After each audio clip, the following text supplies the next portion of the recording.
जिल्हा परिषद शाळा भिगवण इयत्ता तिसरीची मुले आम्ही साजरा करत आहोत वासाची किंमत.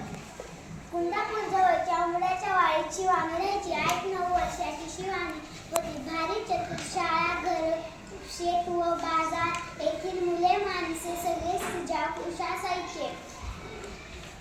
एका रविवारी कुंदापूरचा आठवडीत बाजार भरायचा. शिवानीचे आई बाबा भाजी विकायला जायचे. सुट्टीमुळे शिवानीही त्यांच्या सोबत जायची. शिवानी आई बाबांना हिशोबात मदत करायची.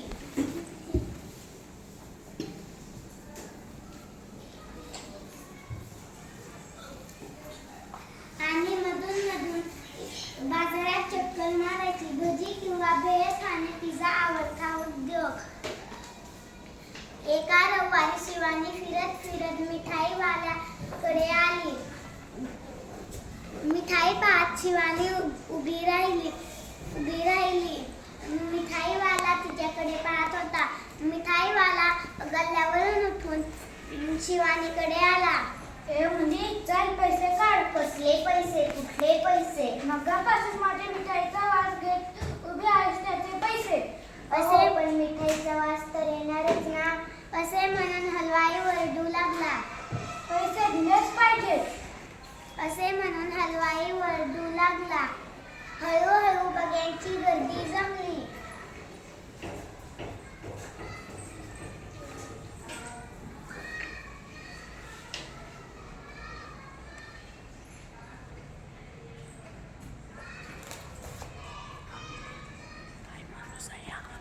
काय माणूस आहे हा? नेहमीच असं काहीतरी विचित्र वाटतो. वासाचे पैसे वास दिसतोय. शिवानीला काहीतरी सुचले.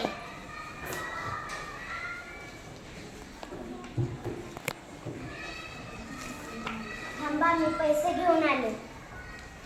असे म्हणून शिवानी गर्दीतून वाट काढत आई बाबांकडे निघाली.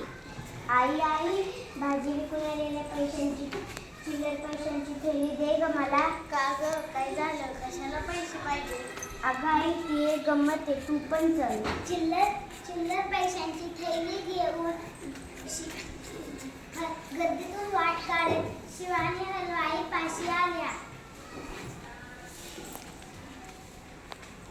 शिवानीने चिल्लर पैशांची पिशवी वाजवली. एकदा, दोनदा, तीनदा खुळखुळ आवाज आला. गर्दीतले लोक शांत होऊन ऐकू लागले. मिळाले पैसे? कसले पैसे? कुठले पैसे? कधी मिळाले? अहो, मी तुमच्याकडून काय घेतले? मिठाईचा वास, त्याची किंमत, पैशांचा आवाज. बरोबर की नाही? बरोबर.